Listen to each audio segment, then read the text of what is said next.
Chegou a hora nesse canal de algo que em 31 anos de vida eu simplesmente nunca imaginei. Hora de me tornar jurídico, Rodrigo Faro. No vídeo de hoje a gente vai falar da tão aguardada estreia nacional pro bem e pro mal.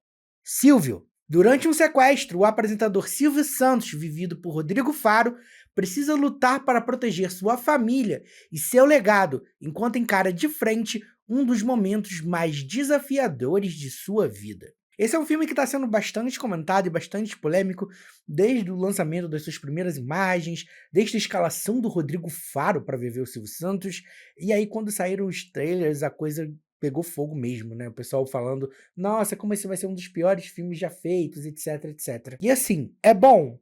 Não, já adianto para vocês que não é, mas talvez eu venha aqui mais defender o filme do que atacar, e talvez eu seja das pessoas que mais gostou do filme porque entendeu a certa intenção que o filme tem aqui. Mas vamos com calma, porque tem muita coisa para falar sobre esse filme. Primeiro de tudo, esse roteiro, creditado a 7 pessoas, é muito, muito, muito, muito, muito, muito ruim. Ele é ruim na construção dos diálogos, que são rasos, ficam se repetindo o filme inteiro, e também é ruim estruturalmente, porque o filme quer atacar duas frentes diferentes, ele não consegue fazer nenhuma das duas bem, e quando tenta juntar as duas é um completo desastre. Porque além de querer contar a história do sequestro do Silvio Santos, como diz a sinopse, o filme tenta ser um pouco biográfico, contar um pouco da história do Silvio Santos como self-made man, né? Esse termo em inglês que engloba essa gente que sai do nada e constrói uma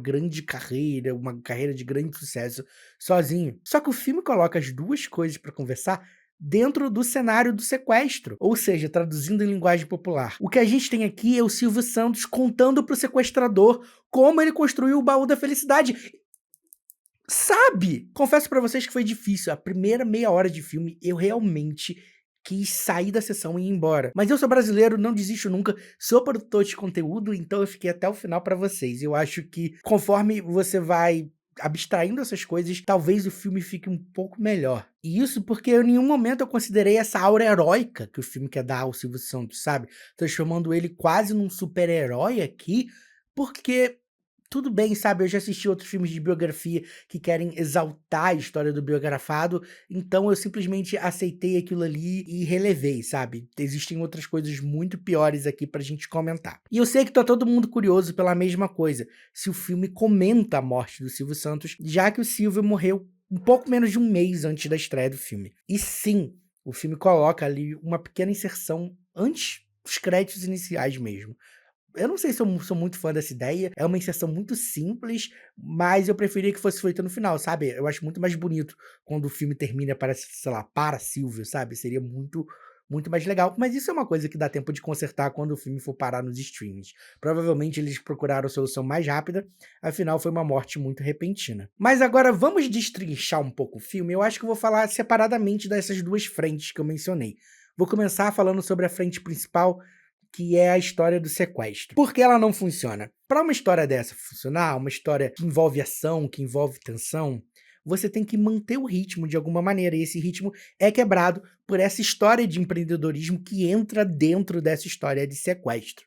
Eu acho isso um pouco complicado. E além disso, você tem personagens que entram e saem dessa história como se nada, né? Como, por exemplo, existem dois policiais aqui diferentes, um policial que quer matar o sequestrador e uma outra policial que quer tirar todo mundo vivo dali. E esses dois personagens são simplesmente descartados do nada do filme quando um terceiro policial entra em cena e pra quê? Não existe início, não existe meio, não existe fim. Esses personagens estão ali, não provam ponto algum. E uma coisa muito importante que faz com que essa história de sequestro dê errado é que o filme falha em fornecer o contexto importantíssimo do estado de São Paulo durante o ano de 2001. E já que o filme não te fornece, o filme só lembra disso no final, quando ele precisa justificar uma ação ali, eu vou trazer pra você. Na época ali, no ano de 2001, São Paulo estava vivendo o que se chamava de uma epidemia de sequestros. Não só de pessoas famosas, mas aconteciam muitos sequestros no estado de São Paulo, e isso estava pegando mal pro governador, que aparece no filme, apesar de nunca nomeado, é o nosso vice-presidente atual, Geraldo Alckmin. Pelo menos escolheram um ator parecido com ele. E aí São Paulo estava vivendo essa onda de sequestros. E aí aconteceu o sequestro da filha do apresentador mais importante do país e depois do próprio apresentador, o que agravava muito mais essa crise. Então a questão do sequestro do Silvio Santos não é um fato isolado. Ela é o epicentro de uma crise de segurança, de uma crise política que acontecia no Estado, e o filme não sabe aproveitar esse fator importantíssimo para dar peso a essa história. O envolvimento do governador Geraldo Alckmin é muito importante nesse contexto, e o filme não consegue colocar isso de uma maneira que faça essa história ter peso. E isso é muito absurdo, que esse roteiro não consiga estruturar essa questão importantíssima. Tem uma outra questão aqui que eu também acho que é opcional. O que o filme não mostra é que a casa ao lado da casa do Silvio Santos estava em reforma, porque o Silvio Santos comprou aquela casa para secretamente construir o projeto da Casa dos Artistas, que ia estrear no SBT aí um mês e pouco, 2 meses depois do fatídico sequestro. E o filme meio que ignora esse fato que, ok, não faz diferença na história final, mas que seria muito interessante, já que o filme mesmo menciona a Casa dos Artistas no letreiro que aparece lá no final. E aí você junta todos esses fatos, né? A falta de contexto, a falta de tensão, junto com um roteiro com uma construção de diálogos muito, muito, muito pobre, e você tem isso. E aí a gente entra na questão da história de empreendedorismo do Silvio Santos, que o filme tenta colocar ali. O filme tenta humanizar a figura do Silvio Santos e, para mim, isso não tem problema. Afinal, quantas outras biografias de grandes celebridades brasileiras a gente assistiu esse ano, ano passado, nos últimos anos?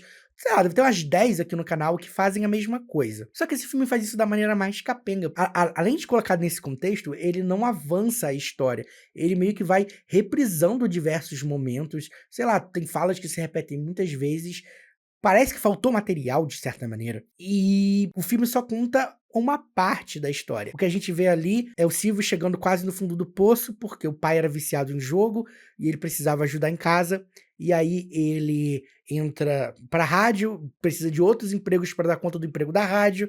E aí a vida dele muda quando ele começa a amizade com o Manuel de Nóbrega, que inclusive é bastante referenciado nesse filme. E eu acho uma referência emocional muito legal, assim, para ter uma âncora emocional para essa história. Só que essa história de empreendedorismo que o filme coloca, ela só vai até certo ponto. O filme só conta até o ponto de uma outra âncora emocional, que é a morte da primeira esposa de Silvio Santos. E como isso acabou afastando a relação dele com a primeira filha dele, a Cíntia. E ok, essa âncora emocional faz sentido, embora a gente não possa afirmar o que desse filme é fato ou é ficção, mas é ruim, é mal construído, essas inserções de volta ao tempo, porque a história só vai até uma parte. E o que que aconteceu depois dali? A gente não tem, por exemplo, muitos detalhes da construção do SBT, que eu acho que é o grande pulo do gato aí. Então, essa história só serve pra rechear a história do sequestro e nenhuma das duas fica boa. Então, pra mim,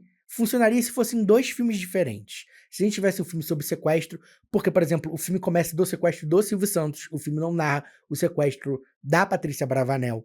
Aí, o filme começa quando a Patrícia Bravanel volta pra casa, naquela fatídica entrevista que todo mundo já viu, né? Que a Dani Calabresa, inclusive, referenciou esses dias na entrevista que ela deu da blogueirinha, né? Que a Patrícia fala umas coisas esquisitas ali da sacada da mansão do Silvio Santos. Esse vídeo eu não me aguento. Ela tá tão... Eles foram maravilhosos comigo. Eles foram muito legais. Eu amei. Ela amou muito. Ela amou. Mas foi mais legal que ir pro Hop Hari. Eu juro pra você. Eu pensei, onde esse cativeiro? Ele poderia começar de muito antes, talvez fazer uma reconstrução desse sequestro e talvez focar em coisas diferentes. Porque o filme foca muito no que acontece dentro da casa. O filme foca muito no que acontece ali com o Silvio. Mas o filme não mostra todo o aparato em volta, né?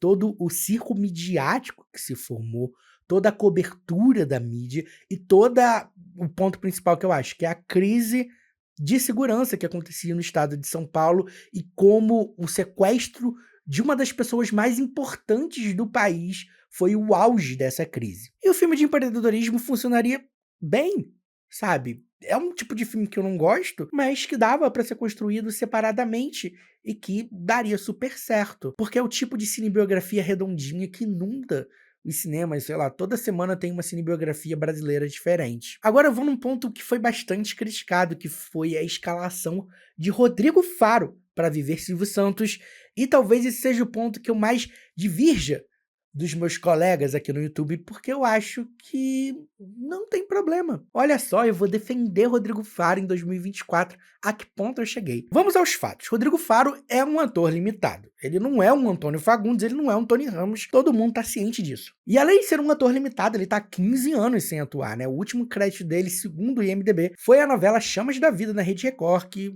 sinceramente, não assisti. E ele faz uma construção de um Silvio Santos que eu diria que é correta. Quando eu penso em grandes figuras do Brasil, existem pelo menos duas figuras que eu penso assim que seriam as mais difíceis de você conseguir construir como personagens, que são o Silvio Santos e o Roberto Carlos, porque são figuras que elas já são caricatas em si. Como que você faz um Silvio Santos sem fazer a voz impostada de Silvio Santos? Não tem como. Não tem como você construir Silvio Santos sem passar por esses lugares. Não tem como você construir Silvio Santos sem passar pelo cabelo bem laqueado, sabe?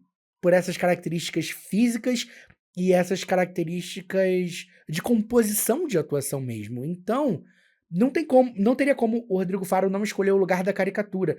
E ele ainda tenta um meio termo aqui que eu acho que é interessante, porque, né, a partir do momento que ele coloca, não, você não está sequestrando o Silvio Santos, você está sequestrando o Cenoura Bravanel, ele dá um valor humano ao Silvio Santos que eu acho bem interessante. A gente tem algumas nuances que a gente nunca viu do Silvio Santos. O problema é que esse roteiro é tão ruim que eu acho que ele faz o máximo que dá com aquilo que ele tem. Eu acho que talvez ele tenha um pouco de dificuldade em algumas cenas mais emocionais que ficam ali no final do filme, mas eu também não consigo afirmar, porque além do roteiro ruim, a edição e a montagem aqui não ajudam em nada. Elas usam uma linguagem que eu não curto muito e que é muito usada aqui no Brasil em obras que retratam crimes e que eu acho que não funciona aqui. Não sei porquê dessa escolha, mas